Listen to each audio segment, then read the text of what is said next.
एक मुतहर्रिक कौस कज़ा के रंगों वाले जंगल के दिल में जहाँ हुआ गैर मुल्की परिंदों की सिम्फनी से गूंजती थी, वहाँ एक शानदार सिया घोड़ा रहता था जिसका नाम शेडो था। इसके अबनोस के कोट के साथ जो 1000 सितारों की तरह चमकता है और ज़मुर्द की छेदती हुई आंखें जिसमें एक कदीम हिकमत थी, शेडो असरार और ताकत दोनों की चमक रखता था। एक बदकिस्मत दिन, जैसे ही सूरज ने अपने नुज़ूल का आगाज किया, जंगल में लंबे आसमानी साए डालते हुए एथन नामी एक नौजवान लड़का साए के पोशीदा पनाहगाह से ठोकर खा गया।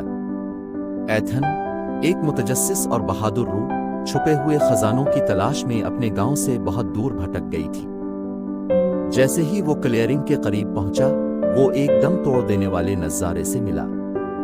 कौस कज़ा के रंग के फूलों की कुल्लेडस्कोप के दरमियान साया लंबा और शानदार खड़ा था, इसकी ईयल और दम हल्की हवा में चल रही थी। एथन का दिल एक धड़कन को छोड़ गया क्योंकि उसे एहसास हुआ कि इसने इतनी शानदार मखलूक कभी नहीं देखी थी। कांपते हाथों से एथन ने झिझकते हुए हाथ साए की तरफ बढ़ाया। इसकी हैरत की वजह से घोड़े ने महज अपनी मखमली नाक को अपनी हथेली के साथ झुका दिया। लड़के और दरिंदे के दरमियान फौरी तौर पर एक रिश्ता कायम हो गया, जैसे वो एक दूसरे को जिंदगी भर जानते हों। एक साथ उन्होंने अंदरदखुश के जंगल के जरिए एक जादुई सफर का आगाज किया। साए के खुरों ने एथन को गद्दार घाटियों और घनी निशेबो फराज में ले जाया, जबकि लड़के की हंसी ने हुआ को एक राग से भर दिया जो दरख्तों में गूंजता था। जैसे ही वो सवार हुए, एथन को शेडो की गैर मामूली ताकतों के बारे में मालूम हुआ। घोड़ा जंगल के जानवरों से बातचीत कर सकता था, उनकी ज़बानों और राजों को समझ सकता था। ये अनासिर को भी तलब कर सकता है, बारिश को अपनी प्यास बुझाने के लिए और हुआ को उनके रास्ते की रहनुमाई के लिए बिला सकता है। एथन शेडो की हिम्मत से हैरान रह गया और इसे एहसास हुआ कि उसे एक सच्चा दोस्त मिल गया है जो हमेशा उसकी पुश्त पर रहेगा।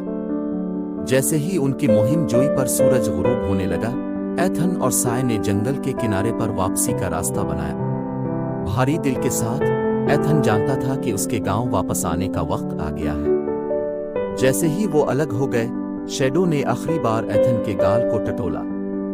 उनके दरमियान एक खामोश वदा गुजर गया, एक अटूट बंधन का वदा जो वक्त की आजमाइश को बर्दाश्त करेगा।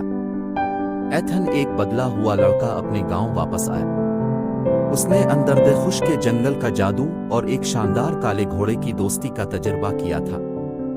इस दिन से आगे वो अपने साथ अपने एडवेंचर की याद को लेकर चला गया, ये जानते हुए कि वो हमेशा के लिए जंगल के दिल में छुपे हुए अजायबात से छू गया था। और यूं साए का अफसाना कौस कज़ा के जंगल का सिया घोड़ा नस्ल दर नस्ल मुंतकिल होता रहा, जो हिम्मत, दोस्ती और इंसानी रूह की पायदार ताकत की कहानी है।